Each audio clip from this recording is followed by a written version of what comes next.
میری بچپن کی دوست پچھلے 15 سالوں سے میڈیا میں کام کر رہی ہے۔ اس کی وجہ سے میرا بھی مختلف چینلز پر آنا جانا رہتا ہے اور بہت سی صحافی خواتین سے جان پہچان ہو گئی۔ وہاں پر موجود کچھ رپورٹرز اور جرنلسٹ خواتین کا گروپ کسی کیس کو ڈسکس کر رہے تھے، بار بار یوٹیوب اور لائیووں کا نام لے رہے تھے۔ میں بھی دلچسپی سے سننے لگی تو وہ بتانے لگی کہ ایک عورت لائیویں لگا کر روز کسی نہ کسی عورت کی عزت کی دھجیاں اڑاتی ہے، چیخ چیخ کر گلا پھاڑ پھاڑ کر گندگی اور غلاظت بکتی تھی۔ اس کی زبان پر ایک چھوٹا سا پھوڑا نکلا اور پھر وہ بڑھتے بڑھتے اس کی جان کا ہی ناسور بن گیا۔ آج ڈاکٹروں نے اسے جواب دے دیا۔ وہ پھوڑا کینسر بن کر اس کے پورے جسم میں پھیل گیا اور جب پتہ لگا تو بہت دیر ہو چکی تھی۔ اب وہ ایک زندہ لاش بن کر رہ گئی ہے۔ وہ سب مسلسل اس کو ڈسکس کر رہی تھی۔ کوئی کہہ رہا تھا بہت اچھا ہوا، کوئی کہہ رہا تھا بیچاری اب تو سب کچھ چھوڑ چکی تھی، کوئی کہہ رہا تھا اس کی یہ سزا بھی کم ہے۔ غرض آفس میں موجود ہر خاتون کی مختلف رائے تھی۔ اس سچی کہانی کو اس ہفتے کی ٹاپ سٹوری سمجھا جا رہا تھا۔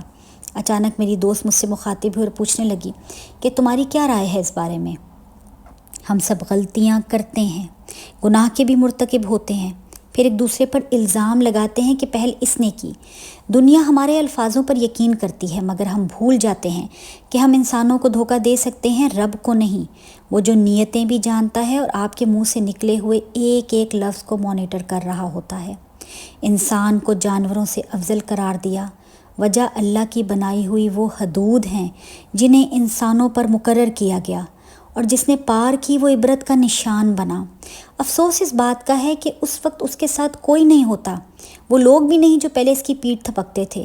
دھوکے اور فریب سے بنی اس دنیا میں بڑے بڑے سرماؤں کے پول کھلتے دیکھ کر وفاداری کے دعوے کرنے والی رعایا نے اپنا راستہ بدلا، مگر پھر دیر ہو گئی۔ ان ظالموں کے ساتھ پیروی کرنے والی رعایا بھی غرق ہو گئی۔